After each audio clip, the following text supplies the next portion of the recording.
तो दोस्तों, कैसे हो आप सभी का हमारे YouTube channel crack exam with Deva and Vimal sir YouTube channel में आपका स्वागत है। आज हिस्ट्री सीरीज की नेक्स्ट वीडियो जो कि ऐतिहासिक स्रोत नेक्स्ट टॉपिक है। हम देखेंगे सभी महत्वपूर्ण प्रश्न।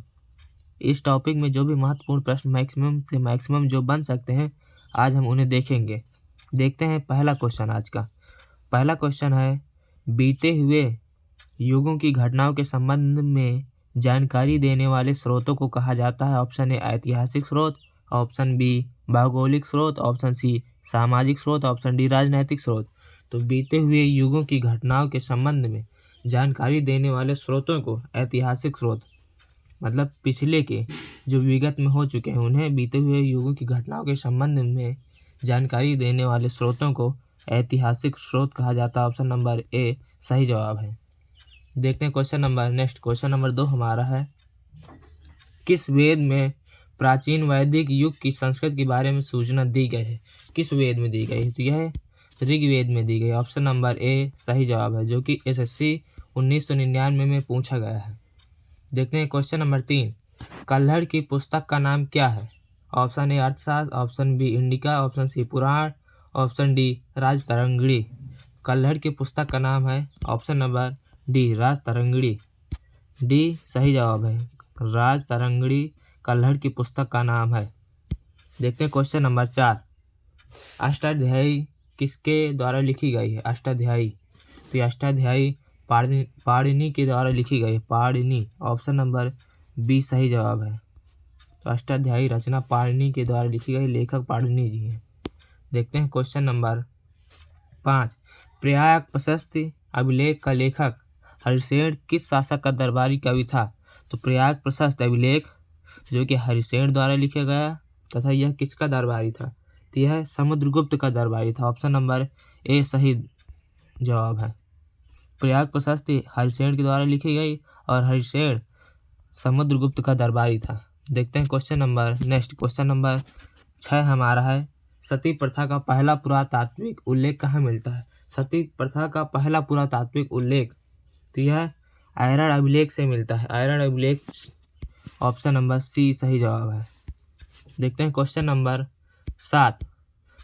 7 हमारा, आयरन अभिलेख का संबंध किस शासक से है? तो आयरन अभिलेख से सती प्रथा का प्रथम साक्ष्य मिला है तथा आयरन अभिलेख का संबंध किस शासक से है?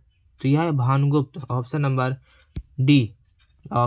डी सही जवाब है, भानुगुप्त से संबंध है। देखते हैं क्वेश्चन नंबर 8 जो कि यूपीएससी 1994 में पूछा गया है, कवि कालिदास के नाम का उल्लेख किस लेख में हुआ है? कवि कालिदास के नाम का उल्लेख किस लेख में हुआ है? ऑप्शन ए इलाहाबाद स्तंभ लेख में, ऑप्शन बी ऐहोल के उत्कीर्ण अभिलेख में, ऑप्शन सी अलापाडुदान लेख में, ऑप्शन डी हनुमकोंडा उत्कीर्ण लेख में।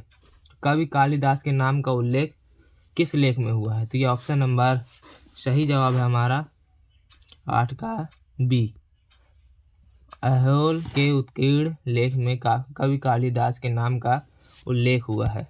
देखते हैं क्वेश्चन नंबर 9, कहाँ से प्राप्त अभिलेख में महासभा की कार्य प्रणाली के विषय में विस्तृत जानकारी मिलती है? Option A Uttar Merur, option B Tanjore, option C Manimangalam, option D इनमें से कोई नहीं। तो कहाँ से प्राप्त अभिलेख में महासभा की कार्य प्रणाली के विषय में विस्तृत जानकारी, संपूर्ण मतलब विस्तृत जानकारी मिलती है? तो यह option number A Uttar Merur से मिलती है। ऑप्शन नंबर ए सही जवाब है। देखते हैं क्वेश्चन नंबर 10, भारत में सिक्कों का प्रचलन कब आरंभ हुआ? ऑप्शन ए 600 ईसा पूर्व में, ऑप्शन बी 300 ईसा पूर्व में, ऑप्शन सी कनिष्क के शासनकाल में, ऑप्शन डी हर्षवर्धन के शासनकाल में।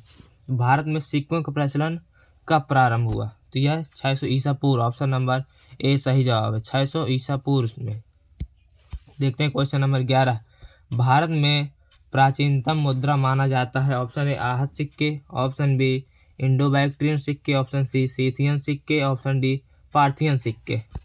भारत में प्राचीनतम मुद्रा, तो पिछला क्वेश्चन हमारा था भारत में सिक्कों का प्रचलन कब आरंभ हुआ? तो यह 600 ईसा पूर्व में। तथा यह क्वेश्चन है, भारत में प्राचीनतम मुद्रा माना जाता है, और ऑप्शन नंबर ए आहत सिक्के को माना जाता है। तो प्राचीन भारतीय मुद्रा फूटी कौड़ी से कौड़ी तथा कौड़ी से दमड़ी, दमड़ी से धेला, धेला से पाई और पाई से पैसा बनता था तथा पैसा से आना और आना से रुपया बना। तो यह क्रम है। भारत में प्राचीन मुद्रा आहत सिक्के को माना जाता है और इनका क्रम बना है। प्राचीन भारतीय मुद्रा में फूटी कौड़ी से कौड़ी बनी, कौड़ी से दमड़ी बनी, दमड़ी से धेला बना, धेला से पाई बनी, पाई से पैसा बना, पैसा से आना बना और आना से रुपया बना। यह क्रम है। देखते हैं क्वेश्चन नंबर 12। भारत में सर्वप्रथम स्वर्ण मुद्राएं किसने चलाई? Option A Kushan, option B Indo Bactrian, option C Shaka, option D गुप्त। तो भारत में सर्वप्रथम स्वर्ण मुद्राएं किसने चलाई? तो यह Indo Bactrian, option number B सही जवाब है। इंडो बैक्ट्रियन के द्वारा स्वर्ण मुद्राएं भारत में सर्वप्रथम चलाई गई। देखते हैं question number next. Question number 13 है, सोने के सर्वाधिक सिक्के किस काल में जारी हुए? तो पिछला क्वेश्चन था हमारा जो भारत में सर्वप्रथम स्वर्ण मुद्राएं किसने चलाई, तो ऑप्शन नंबर बी था इंडो बैक्ट्रियन। अब यह क्वेश्चन है, सोने के सर्वाधिक सिक्के किस काल में जारी हुए? तो यह है गुप्त काल में, ऑप्शन नंबर बी गुप्त काल में। बहुत से इतिहासकार इस अवधि को भारतीय इतिहास का स्वर्ण युग मानते हैं। गुप्त काल को बहुत से इतिहासकार भारतीय इतिहास का स्वर्ण युग मानते हैं तथा सोने के सर्वाधिक सिक्के गुप्त काल में जारी किए गए। देखते हैं क्वेश्चन नंबर 14। भीमबेटका किसके लिए प्रसिद्ध है? ऑप्शन ए गुफाओं के शैल चित्र से, ऑप्शन बी खनिज से, ऑप्शन सी बौद्ध प्रतिमाएं से, ऑप्शन डी सोन नदी का उद्गम स्थल। तो भीमबेटका किसके लिए प्रसिद्ध है? भीमबेटका गुफाओं के शैल चित्र, ऑप्शन नंबर ए सही जवाब, गुफाओं के शैल चित्र के लिए प्रसिद्ध है। देखते हैं क्वेश्चन नंबर 15। प्राचीन काल में भारत के लोग वर्मा को किस नाम से जानते थे? वर्मा म्यांमार, वर्मा को किस नाम से जानते थे? उसे स्वर्ण भूम के नाम से जानते, स्वर्ण Bhoom, option number A. Verma को प्राचीन काल में भारत के लोग स्वर्ण भूम के नाम से जानते थे। देखते हैं क्वेश्चन नंबर 16। अंकोर वाट कहाँ स्थित है? Option A Vietnam, option B Tibet, option C Indonesia, option D Cambodia. यह क्वेश्चन बहुत इंपॉर्टेंट, ज़्यादातर 1-2 सालों में 4-5 परीक्षाओं में यह क्वेश्चन जरूर आता है। तो प्रत्येक साल में ही आता है यह क्वेश्चन, किसी न किसी परीक्षा, कभी एसएससी, कभी एसएससी जीडी, एमटीएस, किसी में ये क्वेश्चन जरूर आता है। तो अंकोर वाट कहाँ स्थित है? तो यह है कंबोडिया, ऑप्शन नंबर डी सही जवाब है, कंबोडिया में स्थित है। तथा अंकोर वाट भगवान विष्णु का मंदिर है, विष्णु का मंदिर है और इसका निर्माण सम्राट सूर्यवर्मन द्वितीय के शासनकाल में हुआ। तो इसका निर्माण सम्राट सूर्यवर्मन द्वितीय के शासनकाल में, सूर्यवर्मन सेकंड द्वितीय के शासनकाल में हुआ तथा यह भगवान विष्णु का मंदिर है। तो अंकोर वाट कंबोडिया में स्थित है। देखते हैं क्वेश्चन नंबर 17। चचनामा सिंध का इतिहास है और मूल रूप में किस भाषा में लिखा गया है? तो चचनामा सिंध का इतिहास, इसमें चचनामा में सिंध का इतिहास दिया गया है। यह मूल रूप में किस भाषा में लिखा गया है? तो यह मूल रूप में किस भाषा में लिखा गया है? तो यह सी अरबी भाषा में लिखा गया है, सी सही जवाब है। देखते हैं क्वेश्चन नंबर 18। महाभारत युद्ध के लिए 3101 ईसा पूर्व तिथि का उल्लेख निम्नलिखित में से किस अभिलेख में हुआ है?